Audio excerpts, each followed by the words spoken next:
Mesdames et messieurs, bonjour et bienvenue pour cette nouvelle édition de Autour du monde, version Afrique. On entame tout de suite avec ce compte rendu. Le président Abdel Fattah el-Sisi prononce un discours à l'occasion de la 60e anniversaire de l'OCDE. Le président Abdel Fattah el-Sisi a prononcé hier un discours télévisé pour l'Organisation mondiale de coopération et de développement économique à l'occasion de son 60e anniversaire.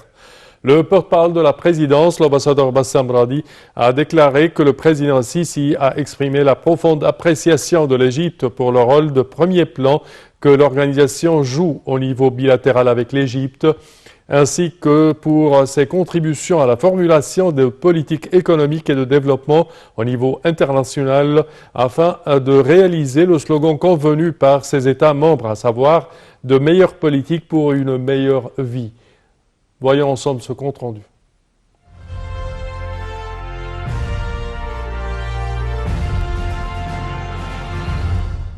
بسم الله الرحمن الرحيم.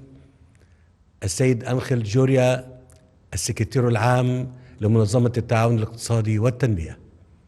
السيدات والسادة، إنه لمن دواعي سروري أن Le président Abdel Fattah el-Sisi a prononcé mercredi un discours télévisé pour l'Organisation mondiale de la coopération et de développement économique dans lequel il a présenté ses sincères félicitations aux pays membres de cette instance à l'occasion de sa 60e anniversaire.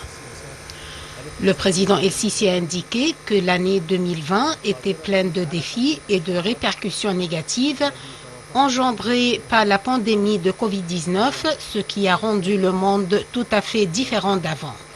Malgré ces difficultés, la crise a montré des chances très importantes, surtout en ce qui concerne le renforcement de la transformation numérique, l'évolution des politiques de développement durable qui comprend des aspects sociaux, économiques et environnementaux, ce qui accélère le rétablissement au plus tôt possible. Le président el-Sisi a souligné que ce genre de crise renforce le rôle de l'OCDE, qualifié d'une expérience de 60 ans au travail multilatéral, telle que la formulation des politiques mettant en considération les mesures de transparence et de la gouvernance suivant le rythme de l'époque et les demandes de l'économie mondiale, ainsi que sa capacité à promouvoir le processus international, à faire face à ces répercussions sans précédent, à appeler à la solidarité afin d'alléger les fardeaux de tous les pays, soit développés ou en développement, tous sur le même pied d'égalité en les dirigeant vers le bien commun d'une manière parfaite.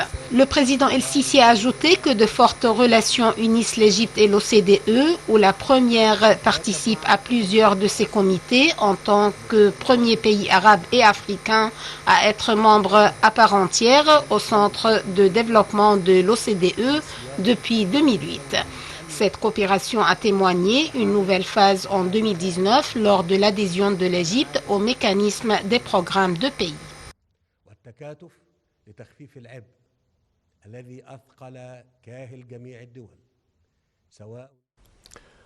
Et à présent, mesdames et messieurs, pour plus de détails sur ce sujet, nous avons le plaisir d'accueillir au bout du fil Dr Raouf Gafar, qui est expert en économie.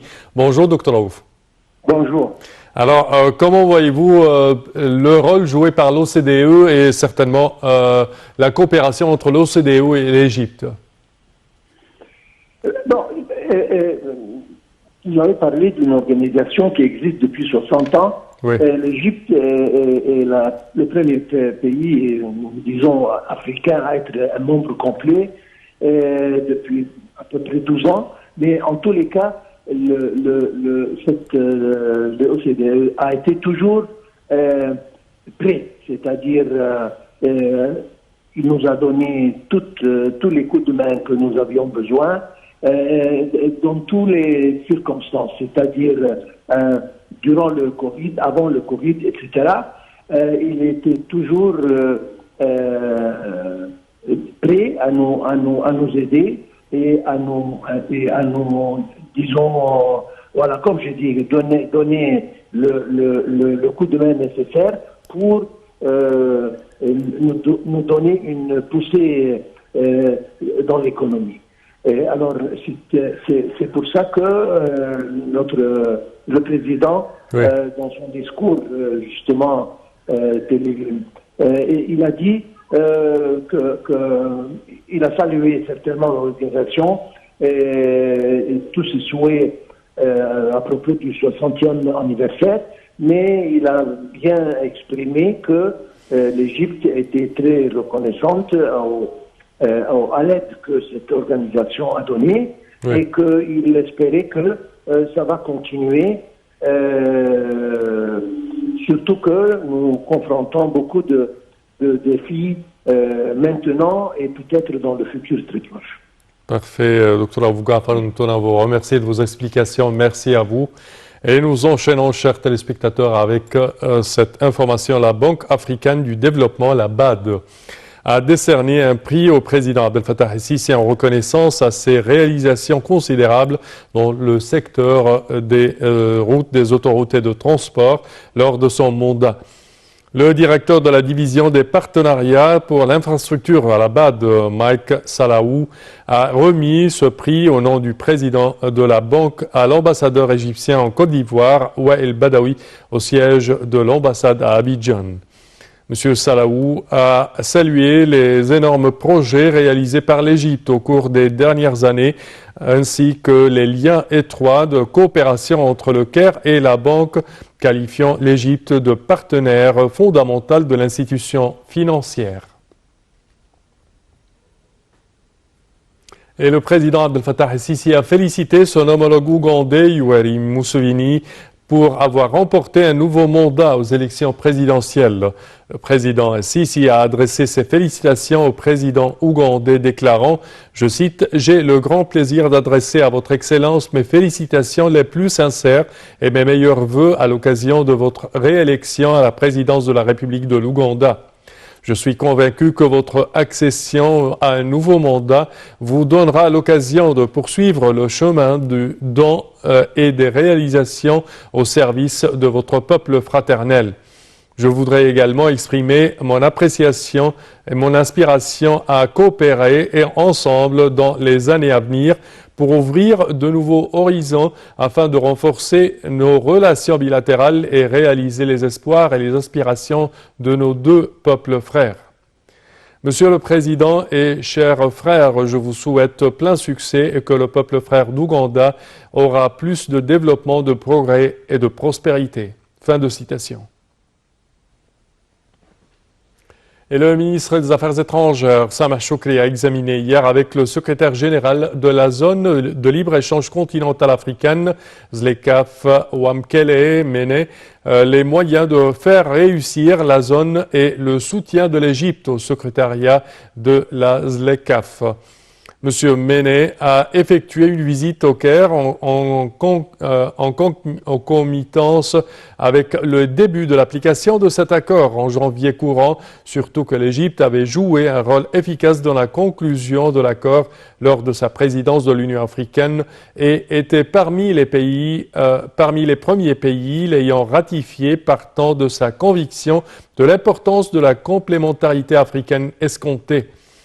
Le secrétaire général de la ZLECA s'est félicité du rôle de l'Égypte dans la création d'axes d'interaction entre les pays africains, notamment dans le domaine des routes et des transports, évoquant à cet égard la route Le Caire-Le Cap, qui constituera un axe important au profit de la mobilité intercontinentale. Lors d'une visite pour la zone économique du canal de Suez, M. Wamkele a dit se réjouir de sa visite en Égypte, rappelant que 35 États étaient signataires de l'accord de libre-échange africain conclu sous l'égide de l'Union africaine. Le responsable africain a loué les efforts et les grands projets entrepris par l'Égypte lors des 4 dernières années et les progrès marqués lors de la présidence égyptienne de l'Union africaine, jugeant impératif d'éliminer tous les obstacles susceptibles de se dresser devant les échanges commerciaux dans le continent, estimant à cet égard que la mise en place d'une infrastructure solide et l'octroi de facilités aux investisseurs constituaient des mesures importantes pour capter les investissements. Et nous enchaînons avec le dossier libyen. Libye, des avancées dans le dialogue politique après 4 mois de blocage. L'ONU annonce que les participants du dialogue interlibyen approuvent un mécanisme de sélection des futurs dirigeants de la transition d'ici aux élections prévues en décembre 2021.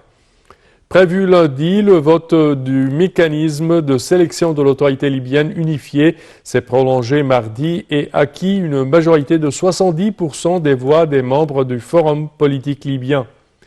Le vote a eu lieu par téléphone ou par messagerie en raison de la pandémie de la COVID-19. Selon un communiqué de la mission d'appui des Nations Unies en Libye, à Manul, 72 membres du Forum sur 74 ont participé au vote, 51 ont voté pour, 19 contre, avec 2 abstentions. La proposition de l'ONU pour sortir de l'impasse a été considérée par Stephen Williams, l'envoyé spécial de l'ONU par intérim, comme le meilleur compromis possible. Selon elle, il respecte la dimension régionale et encourage les gens à travailler au-delà des divisions et des régions. Cette proposition consiste à ce que chacune des 3 régions libyennes présente sa liste pour le prochain exécutif. Pour être acceptée, chaque liste doit être admise par 17 membres du Forum politique, 7 membres de l'Ouest, 6 de l'Est et 4 du Sud. C'est la liste qui récoltera 60% de l'ensemble des voix dès le premier tour qui sera nommé, sinon un deuxième tour sera nécessaire. La mission de cette autorité unifiée sera temporaire. Elle sera remplacée par un gouvernement démocratiquement élu le 24 décembre prochain. C'est ce qu'a rappelé Stephanie Williams. Et nous passons en Tunisie. Des centaines de Tunisiens dans les rues de Tunis mardi ont appelé à la fin des violences policières, de la corruption et de la pauvreté. Un nouveau cri de colère alors que la police et des jeunes se battent depuis plusieurs jours dans différentes villes. Ces manifestations résultent, selon plusieurs, du manque d'action du gouvernement face aux préoccupations des Tunisiens. L'appel au calme lancé par le président tunisien Kais Saïd n'a pas apaisé les tensions au sein de la jeunesse qui se dit abandonnée par ses autorités. À 10 ans, il n'y a pas de stratégie ou de projection pour le futur ou de l'espoir pour un changement. Au contraire, ce sont des doses de désespoir. Aujourd'hui, en 2021, pratiquement toute la jeunesse est désespérée. Les jeunes rêvent de 2 choses, immigrer illégalement ou se jeter dans le feu, explique un jeune. Selon des chiffres de l'Office des migrations, des milliers de Tunisiens ont immigré illégalement vers l'Europe l'année dernière. Plusieurs mouvements de protestation sont nés sur les réseaux.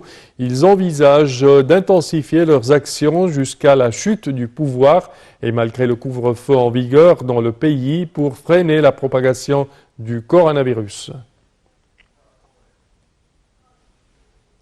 Et nous passons au Soudan. Le calme régnait mardi au Darfour après des heurts interethniques qui ont fait quelques 155 morts et déplacé des dizaines de milliers de personnes, mais les craintes de nouvelles violences persistent dans cette région de l'ouest du Soudan.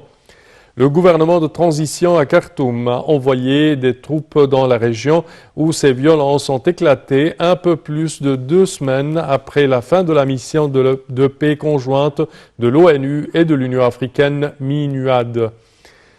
Ces affrontements avaient débuté samedi à El Geneina, la capitale du Darfour ouest, entre la tribu El Masalit et des nomades arabes. Au moins 100 personnes ont été tuées et 132 blessées selon le gouverneur du Darfour ouest, Mohamed Abdullah Al-Douma. Les incidents ont également touché un camp de personnes déplacées après le conflit entamé en 2003 au Darfour. Quelques 50 000 personnes ont été déplacées à la suite des nouvelles violences, selon l'ONG Save the Children. Les autorités locales au Darfour Ouest ont imposé un couvre-feu dans l'ensemble de cet État régional. Des troupes sont arrivées de Khartoum et d'autres États régionaux pour tenter de contenir la situation. Lundi, des affrontements similaires ont eu lieu entre la tribu de Al-Falata, de la tribu arabe de l'Izaïrgat et au Darfour Sud, faisant 55 morts et 37 blessés.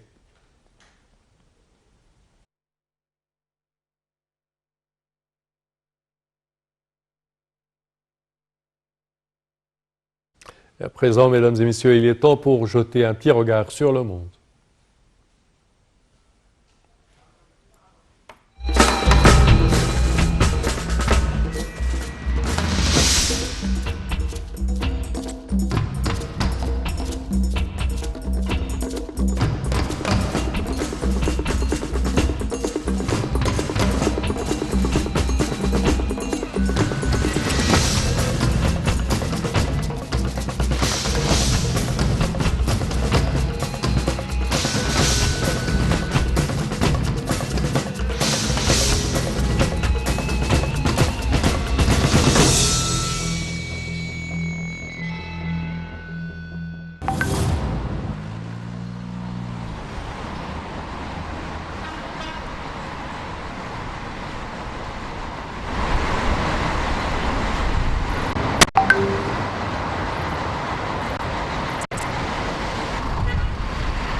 Et c'est un cher téléspectateur que prend fin notre édition d'aujourd'hui Autour du monde version Afrique. Je vous remercie de votre attention et je vous donne rendez-vous la semaine prochaine. Au revoir.